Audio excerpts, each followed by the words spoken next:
Well, let's hear from the Conservatives now, and they're gathering for their annual party conference in Birmingham. Our political editor John Hess is there, and he's been talking to a couple of senior party members this morning. Well, Mari, it's a lovely sunny Sunday morning here in Birmingham City Centre with the Town Hall and the Council House behind me, but there's a dark political cloud over the start of this Conservative conference in Birmingham, and that's because of the resignation of a government minister and, of course, the defection to UKIP by MP Mark Reckless. So to what extent could that trouble the Conservatives and their conference? Let's get the view of some senior East Midland Conservatives here. Maggie Throop, who hopes to be the next Conservative MP for Erewash, and Neil Clark, who's the leader of Rushcliffe Council in Nottinghamshire and an influential figure in English local government. Maggie, can I come to you first, because this isn't exactly the start that the Tories would have wanted. Well, it's not going to detract from our conference at all. Yet we know that only the Conservative government can deliver an in-doubt referendum on Europe. But what sympathy in a Conservative association like yours in Erewash would there be for UKIP and Mark Reckless this morning? I don't think there's much sympathy, because they know that our long-term plan is working. It's starting to make a difference in Erewash, and that's what's important. Neil Clark, let me bring you on the UKIP issue. I mean, there's a survey this morning by Sunday Politics that says the vast majority of Tory county councillors and district councillors would like some form of electoral pact with UKIP. Is that the answer?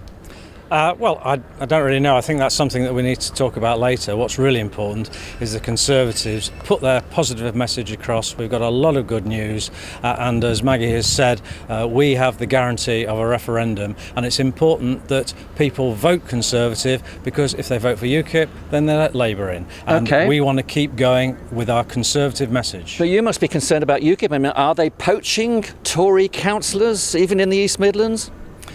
Obviously, they are a concern, just like all opposition parties are a concern. But we will continue to put our positive messages across. Lots of positive messages. Maggie, what do you need to hear from David Cameron this week that would get the Tories re-elected in a highly marginal East Midlands seat like Erewash?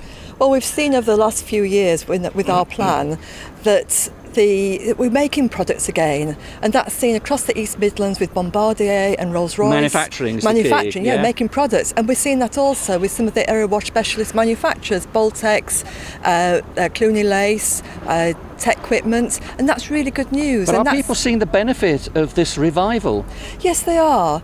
More people are in jobs, there's more and more apprenticeships, and I think one message that's already come out is that we're committing to 3 million more apprentices in the next government. That's got to be good news for the people in Erewash. Okay, let's just talk about the English question off the back of the Scottish referendum vote. Neil Clark, we're in Birmingham. There's bound to be some big policy announcement, isn't there, from the government about what's in it for England. What do you think is in it for English local government? Well, we've got to make sure that we don't create a bureaucracy that's going to cost a lot of money. I think that's the first thing. The public just would not like that. We need to be ensuring that the government gives us those powers to make local decisions. What, even for borough councils like yours? Borough councils, county councils, we need to be clustering together. I encourage councils to work close together. If we are given the opportunity by the government to work close together with more powers to make collective decisions, I think that can only be better for local people. Clustering together but not merging? No, because we need to ensure that councils still maintain their sovereignty, but that doesn't stop them working very closely together and delivering services for each other. OK, Maggie, a good week for the Conservatives, do you think, this week? It's going to be a very good week for the Conservatives, continuing to get our message across that we're delivering our long-term economic plan for the hard-working people of Erewash. Okay. Maggie Throop and Neil Clark, thank you very much. And Mari, the main message from Grant Shapps, the chairman of the Conservatives, when this conference opens later this morning, will be securing the future for the country. Cheers, John. Well, Conservatives there, Roger, from the East Midlands, looking very confident there. They say that they've got a good story to tell. They both talked about the revival of the economy improving, and behind those headlines of defections, the economy is improving quickly, and they'll benefit from that.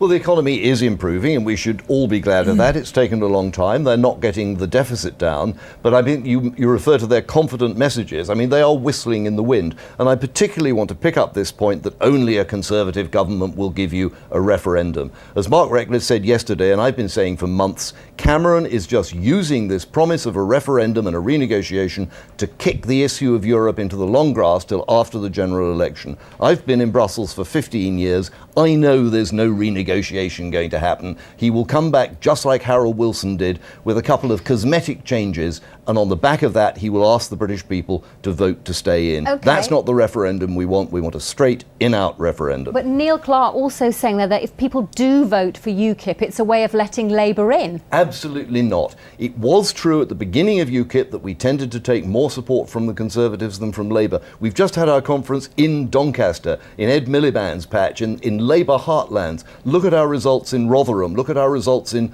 northern constituencies. We are taking support across the board. The idea that we're only taking support from the Conservatives is absurd. OK, well, you've got your party conference this and next week. Will you be announcing any defections?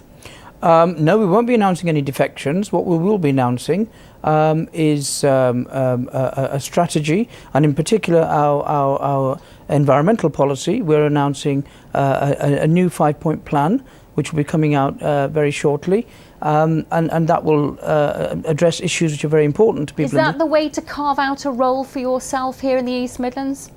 These environmental issues, do you think that's the way forward? No. I mean, environmental issues is one set of policies, but we'll also be talking about how we manage the economy. We've worked very effectively within the coalition, and I think the coalition has been excellent because of Lib Dem involvement. So do you take credit for the way the economy is improving? Absolutely, we do, because we've been very careful about making sure the austerity measures have been implemented, but in a fair way.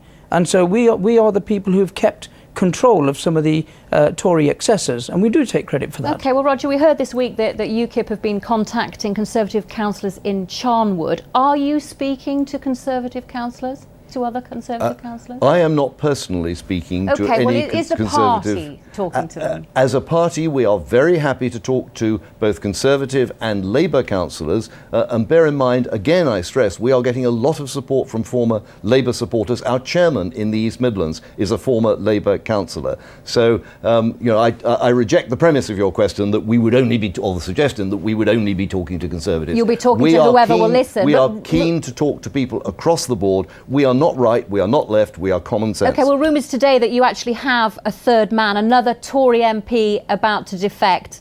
What's up your sleeve? Honest, hand on heart, I do not know. Nigel wouldn't. Oh, come on, you said earlier you wouldn't tell me if you did. I did, but I don't. One of the great things about Nigel Farage is that he will conduct these negotiations personally, and he is absolutely meticulous in keeping them secret. And that's why people are prepared to talk to us. Frankly, if a Conservative or a Labour MP came to talk to UKIP, and we told the top 10 people in the party, and it would be in the Daily Mail tomorrow, nobody would come. They come because they know it will be treated in absolute confidence. Yeah, I mean, can I just say that I think that UKIP recently has made some strides, and we can see, it's obviously, you cannot ignore UKIP at this moment in time, but I do believe it's short term, and I don't believe it's a long term issue.